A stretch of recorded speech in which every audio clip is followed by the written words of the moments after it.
Hey guys, Mr. Tolly here. Working on a holster project. And you saw my foot, so I'm kind of limited on what I could do right now. But this is the holster that I made a while back for my Sigma. And I've been carrying this off and on, mostly in the winter because it's an outside the waistband holster. And then I have my jacket to cover it up. Not that I care, open carry is legal in Minnesota. So, it's got a nice stiffener around here. I've used this on inside the same pattern with the clip moved for inside the waistband holsters too, and they work great. I don't get any complaints about the holster collapsing when you draw your weapon or anything like that. So, I'm going to work on one of these. This isn't a fast moving product. Nobody carries a Sigma, it seems, except me apparently. But I'm working on one and changing a few things. As you can see, the stiffener is here, and the clip is held on with a separate piece of leather. Now, I made a mistake on this one, which was okay because it's my holster and it works fine for me. But I should have moved this clip forward a little bit, at least at the bottom. But I was trying to have the clip give it just a little bit of a cant, and it doesn't work out that way, or it doesn't work out as well as I had hoped. So I changed this because I wanted, for inside the waistband, I wanted the clip to come up just a little bit higher. So I changed the design a little bit, and we're working on a holster for my SCCY CPX-2, which I'm considering for summer carry. So I made this all one piece, this stiffener, and again, I got it too far back. I don't think that's going to be detrimental at all. I think it's going to be fine once I wet form it. This isn't formed yet, but the pistol fits. Currently stiff. But you can see that clip isn't in the right place. It should be moved forward a little bit. But I'm not happy with the way the stiffener came out and moving the clip up. And this is a little different type of clip, so I don't have a rivet down in there. It's got a piece here that'll help hold it in there. But I'm not thrilled with this holster. I'll finish it and I'll use this one. But for the one that'll be up for sale, I'm going back to this style with the separate piece of leather. I'm going to narrow out my stiffener. I'm going to narrow it up a little bit and move the clip up that way, and hopefully have the same quality that I'm getting now with an inside the waistband holster. So I have a pattern made up. I don't have a stiffener pattern, but I'll just cut it off of here. You see, this was my stitch line. I just tape it back on, then I can cut it out. So I'll do the same with the stiffener here. And we'll remake it, and that one will be for sale. So anybody that's got a CPX-2 or a CPX-1 should be the same holster. It should fit.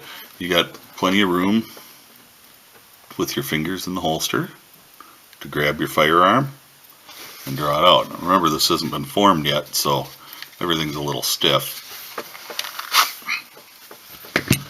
I'm not one that cares about holster wear because I use my guns and that's the way it is. So I'm going to soak this and wet form it, and I'll be using this one.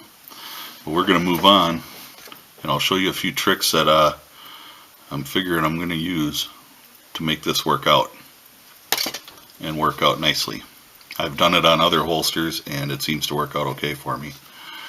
Just trying to speed things up, and I'm slowing myself down. So I'm going to narrow the stiffener by probably,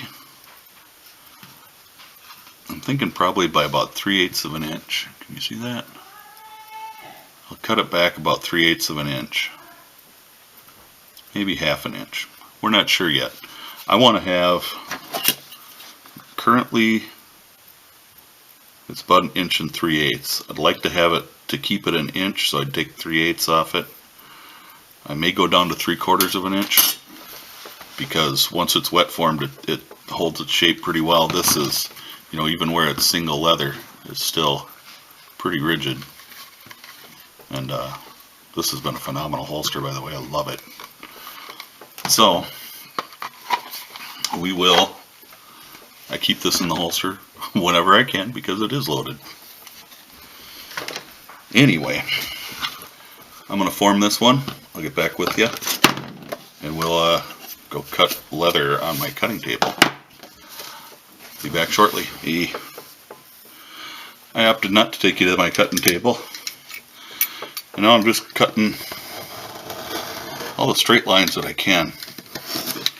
Remember to have a good knife. Dino just did a video on saving scraps. See that? That goes in the trash. I'm not saving that for anything.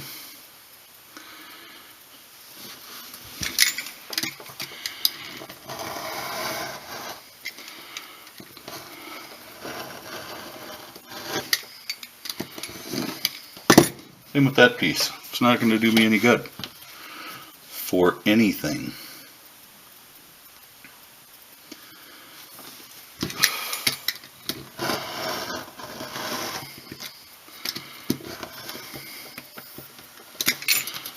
So the question may come up, what size scraps do you keep?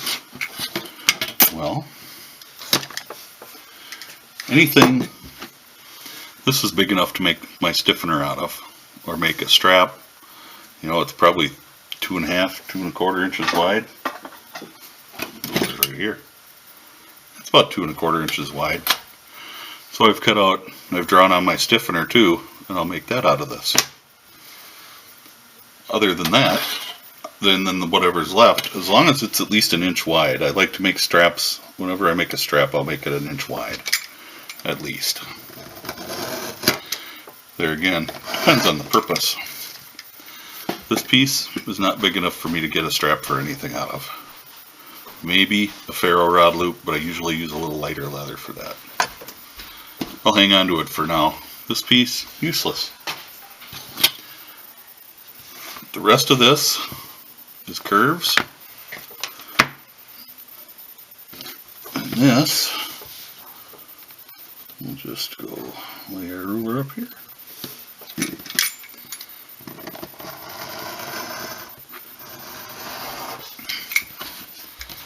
Cut her there.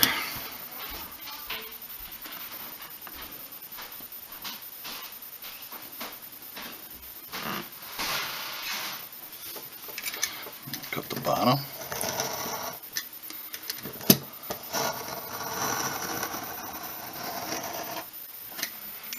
Whenever you're cutting with a straight edge, sometimes it can be hard to keep your blade against your straight edge. And this time, I kind of wandered a little, but we'll be okay, because I'll be sanding that and, you know, all that kind of stuff. So we'll work on this top curve.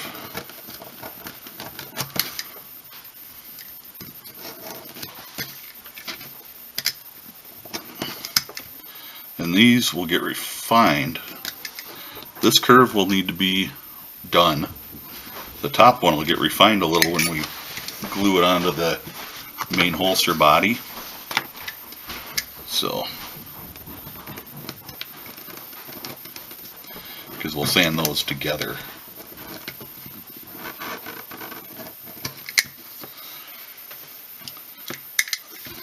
And that's our stiffener. Like I said, this piece is big enough for a strap, so we'll set that aside. Actually, I have a box of scraps under my bench here. Put it in there before I forget. I'm just going to cut the rest of these curves out, and I'll be back. Alrighty, stiffener's cut out, holster's all cut out. I didn't round the bottom corners. I'll do that once I glue it up. The inside of this has something to be desired, and I'm going to dye it, and I think I'm going to do tan. A little shy in there. That'll be enough to do the inside. I reuse my daubers too. There's nothing wrong with that dauber. Ooh, maybe not. Just a second. Oh, there's dark brown. Ooh, low and black.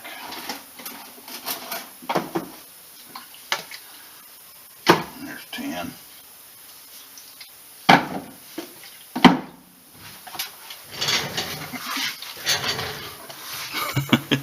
When you do a lot of it, it's cheaper to buy it in quarts. I saved the little bottles just because if I do spill, I don't make as much of a mess. And that comes from experience. I spilled a quart bottle once. Alright. Grab us a rag here because I spilled on my cutting mat. Which isn't cool. But it's a cutting mat. They get replaced. This is supposed to be a self-healing cutting mat. It doesn't. Oh well. I won't be buying the expensive cutting mats anymore. So I'm just going to dye the inside here. And the dye will help stiffen up the fibers a little bit. So they'll be easier to sand off or cut off. Kind of shave them off a little. And then we'll continue on. This will sit for a day anyway, so it dries real good. The drier it is, the easier it is to sand it off. So, with that being said, we'll be back later. Alrighty, we're dyed inside and out, and that will become clear later on. I think this is going to have to be part 1. I'll have to see what I got for time on this video, but that's where we're going to leave it for now. So, stay safe, God bless, don't fall down, it hurts when you get older. Alrighty guys, stay safe and God bless.